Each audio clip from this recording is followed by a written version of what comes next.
साथीहरू हजुरहरूलाई वेलकम च्यानलमा यहाँ युट्युब च्यानलमा र आशा गर्ने चाहिँ हजुरहरू एकदम सन्चै हुनुहुन्छ र म चाहिँ एकदम सन्चै छुइनँ अहिले हल्का हल्का चाहिँ फिभर भइरहेछ र तपाईँको लागि भनेर मैले भिडियो लिएर आइसकेको छु र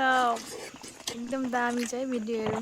र फिभर भए पनि साथीहरू तपाईँको लागि भनेर म कन्टिन्यू भिडियो ल्याउने कोसिस गर्छु र एकदम दामी छ र यति मिठो गरेर खाइरहेको छ नि हजुरहरूले हेर्न सक्नुहुनेछ साथीहरू वाउ वाउ वाउ हेर्नुहोस् त यस्तो प्यारो र यस्तो मिठो गरेर खाँदैछ है रातो रातो पिस कलर लगाएको होला सायद केही लगाएको होला र यस्तो मिठोले त आमामामा र यति धेरै मासु हेर्नुहोस् त यो खोइ के हो थाहा भएन वाउ यस्तो मिठोले हेर्नु न के हालेको छ भित्र मासुै छ होला सायद यस्तो बढियाले खाइरहेछ नि ओ माई गड हेर्न सक्नुहुनेछ हजुरहरूले पनि एकदम दामीले खाइरहेछ साथीहरू